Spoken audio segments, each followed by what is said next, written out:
Welcome to The Love You Deserve. This is a podcast for professional women who are ready for love without having to settle, without having to shrink, without second guessing themselves. I'm your host, Coach Yolanda. I am a certified relationship coach for smart, driven, professional women who are ready to date again, who are ready for love. If that's you, let's get into today's episode. Today, we're going to talk about the power of clarity. This is episode number 2. So, clarity is a dating skill. Most people don't think of it as a dating skill. Um, Clarity is more than just boundaries. Clarity is 3 things. It's knowing what kind of relationship you're ready for. Clarity is number 2, knowing how you want the person to make you feel. And clarity is number 3, your non negotiables. Let's break that down. Number 1, clarity is knowing what kind of relationship you're ready for. So, are you ready for a friendship? Are you ready for being monogamous in a couple relationship? Or are you ready to be married? What are you emotionally ready for right now? You got to know this before you start dating because that's going to be one of the things that the guy asks you, what are you looking for? And you need to be able to say, hey, I'm just looking for somebody to kick it with. Or maybe you're looking for friends with benefits. Maybe you're looking for a boyfriend, or maybe you want to get married. So your end goal is to be married. That's something you need to know what you're looking for right now.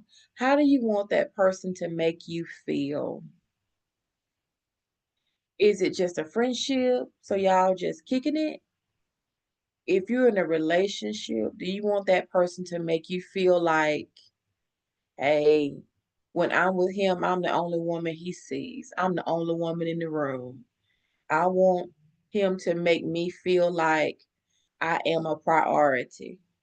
You need to know how you want that man to make you feel because that's part of clarity.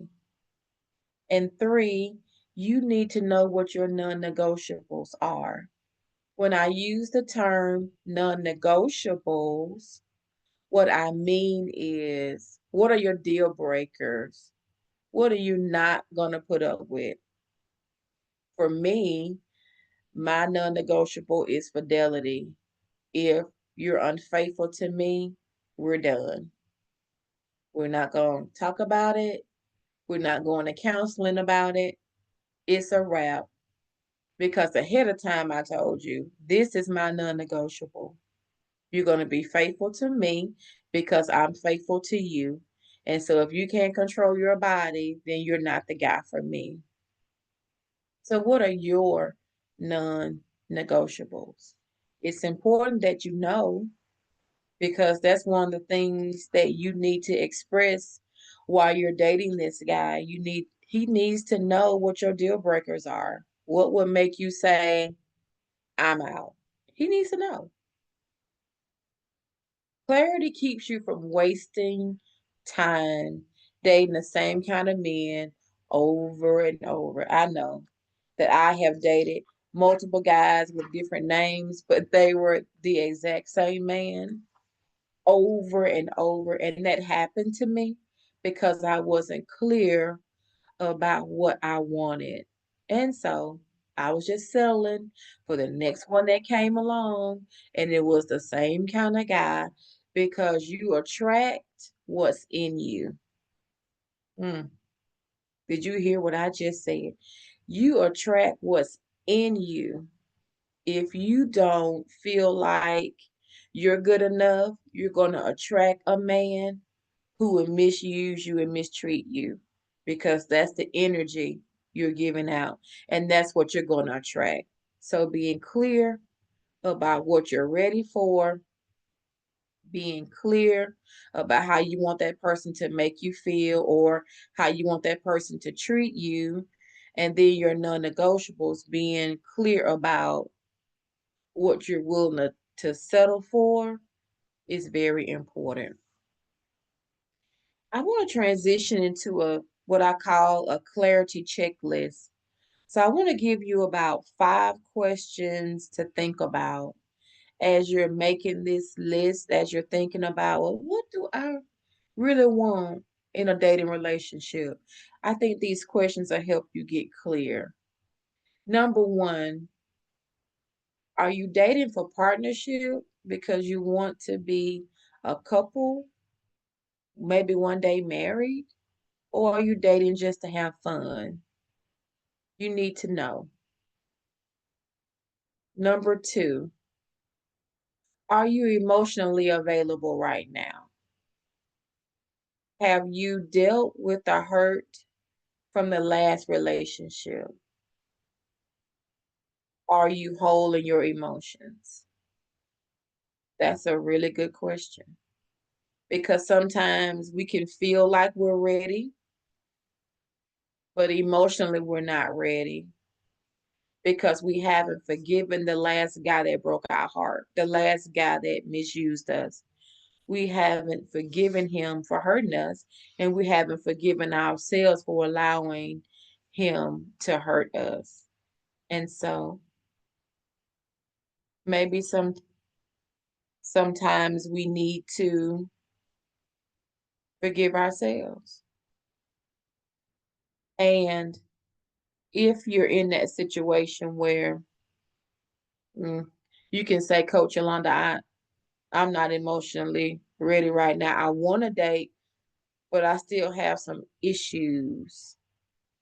I want to recommend a good book for you. It's a book that I read way back in the day that really helped me emotionally get past some hurt. It's by Joyce Meyer. It's called Beauty for Ashes. Woo, that book blessed my socks off. And it helped me to get over some things, to get past some things and allow God to heal my heart.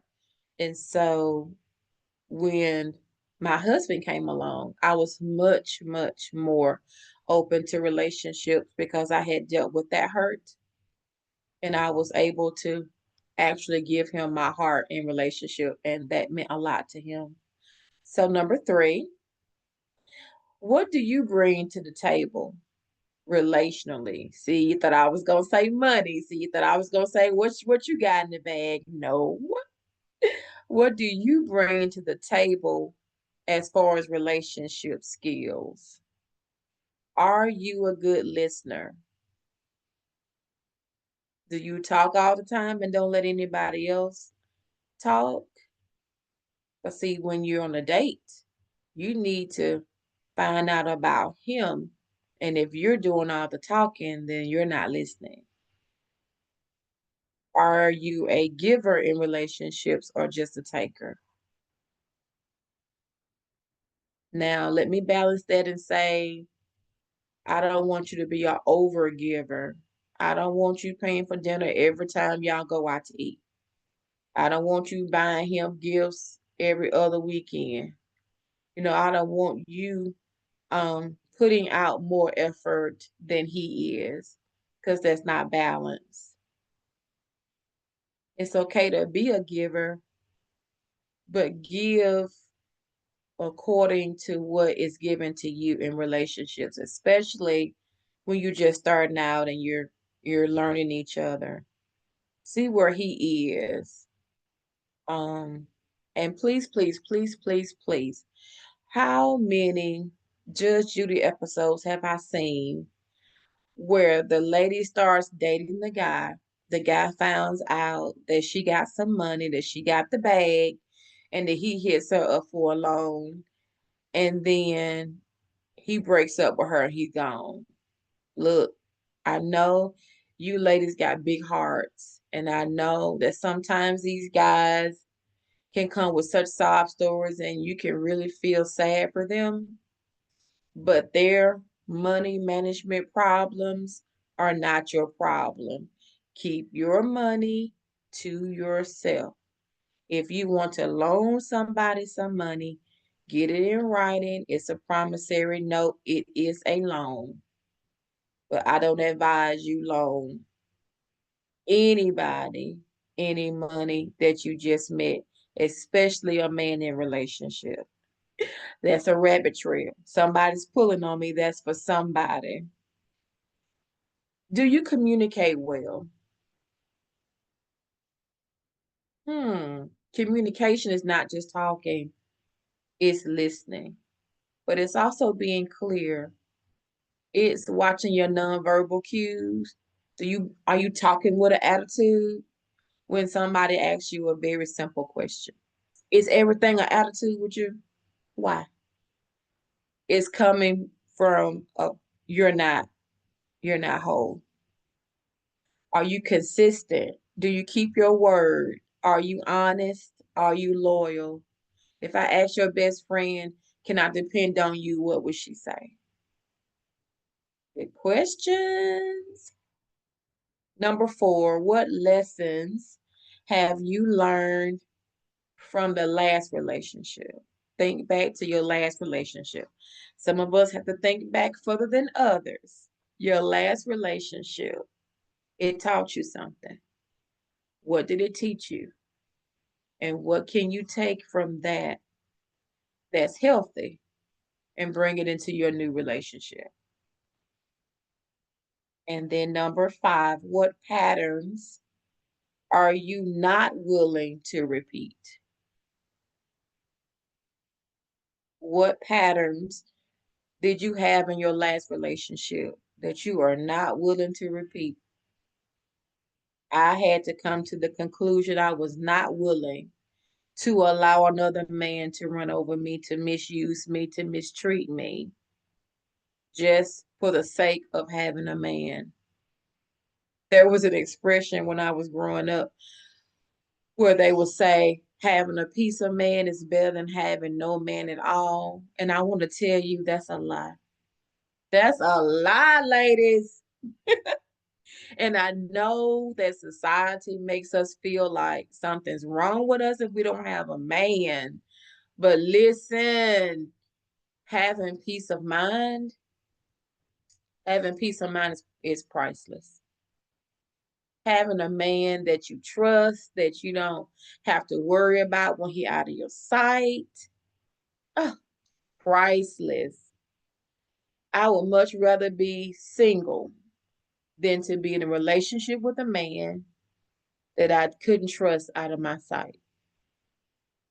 Food for thought. This is your take home point. If you don't remember anything else I said, remember this. When you get clear, when you get clarity, it saves you time, it saves you heartbreak, and it avoids confusion. When you know what you want, it saves you time. And it allows you to wean out the men who aren't what you're looking for ahead of time on the first date before your emotions get involved. I know he cute, I know he fine, I know he's sexy, but is he willing to keep a job? No. Is he consistent in his behavior? No. Does he take care of the children he already have? No. If he doesn't take care of the kids he already has, he is not going to take care of yours. Do not sleep with him and get a baby. Do not. You are not this special angel that's going to come into his life and he changed. He is what he is. God is the only one that can change somebody's heart. But even God is not going to do it if you're not willing to do it. Okay. Do not, do not, do not. get involved with somebody who is requiring you to settle for less than what you want for yourself. If you want to be in a relationship with a guy who can pick up the tab, then don't pick somebody who can't pick up the tab. You have your list of non-negotiables, stick to them. And if that means that this guy, you're going to have to let it go, then just let it go. Decide what you want. It'll save you heartbreak. So here is your journaling prompts for this week. I'm big on journaling. 2 questions. What are your non-negotiables? Write it down, memorize it. Make it a small list so you can memorize it. But write it down and memorize. What are your non-negotiables? What are you not willing to settle for in relationship? Now, it's good to do this for all your relationships, including your girlfriend relationships, your coworker relationships. What are you not willing to settle for? And then question 2, what kind of love am I truly ready for right now? I know I want to be married, Coach Yolanda, but if I'm honest, I'm not ready to sacrifice and change my schedule to spend that kind of time during the week with a man. Great. You know that. That's wonderful. And then you just need to go in this and be honest with the guy you're dating and say, "Hey, I just want to be friends. I don't have time to do all this couple stuff. I just want to be friends." Keep it real with yourself. Be honest with yourself. Know what you want, ask for what you want, and don't settle for anything less. And that may seem like you're limited in your selection if you stand up for yourself and have boundaries, but that's not true. That's all our thought patterns. It's not true. Men like women who have boundaries and values and goals and dreams. Because if we're over 30, we're dating men over 30. Hopefully, you're gonna find one that's not playing games and is still chasing skirts. He's ready for something real. And when he meets you, he's gonna see that you are that real person he's been looking for. Thanks for tuning in to the Love You Deserve. If today's episode spoke to you, download it, follow me, share it, subscribe. If you're on IG, I want you to screenshot this. I want you to tag me when you share it so I'll know who you are and I can keep up with you. You can tag me on IG at coach_Yolanda B. If you want to schedule a private session, if you want a one-on-one session, you can visit my website at yolandabethea.com. And remember, the love you deserve is never, never, ever, ever too much to ask for.